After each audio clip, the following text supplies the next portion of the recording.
我作品最关键的点就是把中国的传统文化和机械能够巧妙地进行结合。一开始是我同学告诉我说：“哎，老聂，你火了呀！”我是一个农村孩子，我爹是小学毕业，我娘也是小学毕业。我在高2的时候基本上就没有再花过家里的钱。今年都32了，有的人甚至会说：“你怎么这么大还在读书啊？你还要读博呀？”我需要追寻自己的理想。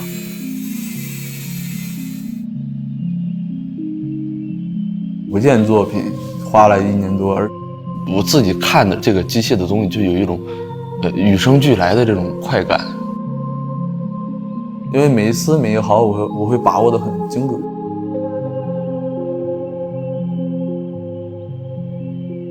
优美的一个律动感，以一种机械的方式去跟传统去进行一个嫁接的。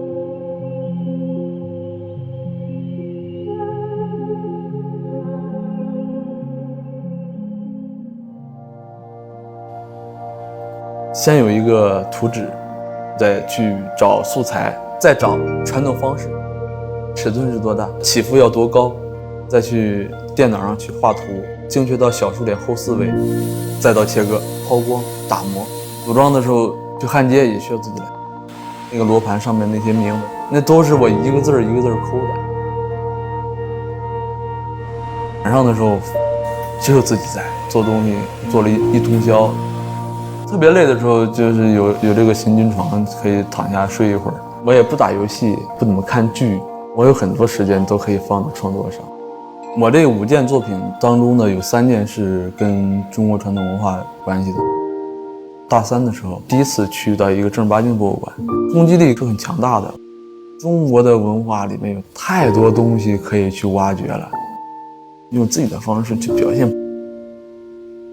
我身边的一个同学，他说：“哎，老聂，你不觉得你做的东西很俗吗？”他们一直在关注西方更为当代的艺术的理念。当时我就在想，你要分清俗和传统嘛。我还是比较希望回归到自己本身，跟我的同龄人相比，吃过很多苦。8岁从村里挪到县城里去上学，上高中的时候到了市里头上学，我1个月100块钱，馒头、辣条、凉水。高2的时候基本上就没有再花过家里的钱，干墙绘啊、贴海报啊、画宣传单啊。第1年河南省联考考了283分，河南省应届生第1名，英语分不够。在北京住那个地下室，第3年是国美考了第10。让我母亲她有那个类风湿关节炎，现在已经是彻底不能动了。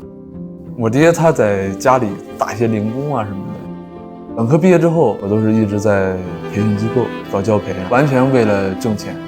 但是时间长了就会消磨意志，还是想再给自己一次机会，回来继续读书。长期的劳累操劳就会留下一些病根什么的。就是上研究生1年级的时候，就是这只耳朵它突然就听不见了，耳朵里长了个瘤子，这个真是给我的打击太大了。存下来的钱全霍霍了，然后现在耳朵里是一个钛合金的一个听弦骨，就是咱们传说中的赛博人，活着就好，健康就好。我现在去做艺术也好，去学习也好，我觉得这些都不苦。我的父母都是吃苦耐劳的农民，我这些苦跟他们比起来差远了。目前也有很多藏家，有一些博物馆啊、美术馆都找过我。我其实很清楚，就是不能把注意力放到金钱上，我还是要把注意力放到创作上。我习惯于把形式放到第1位。